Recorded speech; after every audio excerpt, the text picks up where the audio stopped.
నీ మనసును నియంత్రించాలని ప్రయత్నిస్తున్నావా? కానీ అది వినడం లేదా? అన్నీ బాగానే ఉన్నా లోపల మాత్రం అశాంతిగా అనిపిస్తుందా? అయితే ఈ ఒక్క సత్యం నీ జీవితాన్ని మార్చగలదు. భగవద్గీత 6వ అధ్యాయంలో కృష్ణుడు ధ్యానం మరియు మనసు నియంత్రణ గురించి చెబుతున్నాడు. నిజమైన యోగి అంటే ప్రపంచాన్ని వదిలేసినవాడు కాదు, మనసును జయించినవాడే నిజమైన యోగి. ఎందుకంటే మనసే మనకి మంచి స్నేహితుడు, అలాగే అదే మనకి శత్రువుగా కూడా మారుతుంది.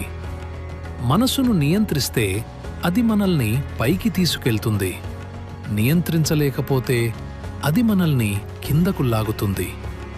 కృష్ణుడు చెబుతున్నాడు, మనమే మనల్ని పైకి తీసుకెళ్ళాలి, మనమే మనల్ని కిందకు పడేయకూడకూడదు. మనసు శాంతంగా ఉన్నప్పుడు ఏ పరిస్థితిలోనైనా మనం ప్రశాంతంగా ఉండగలం. విజయం వచ్చినా అపజయం వచ్చినా మనసు స్థిరంగా ఉంటుంది.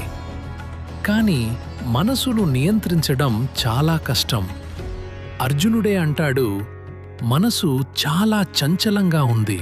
దానికి కృష్ణుడు ఒక పరిష్కారం చెబుతున్నాడు.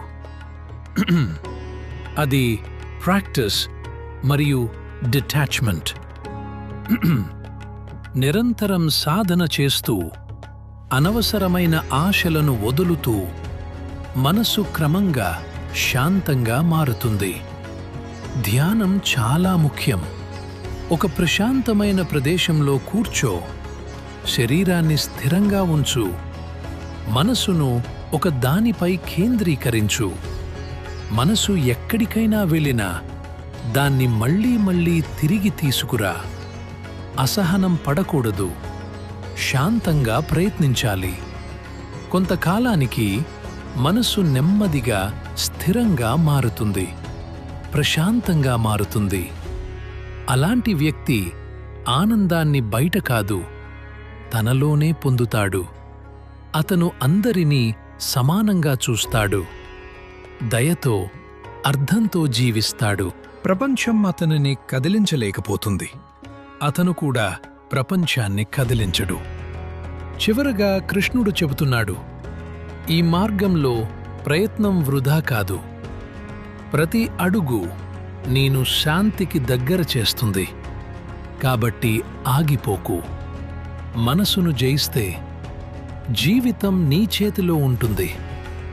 మనసు నీ స్నేహితుడిగా మారితే ఏది వచ్చినా నిన్ను కదిలించలేరు. అదే ధ్యానం శక్తి, అదే నిజమైన యోగం.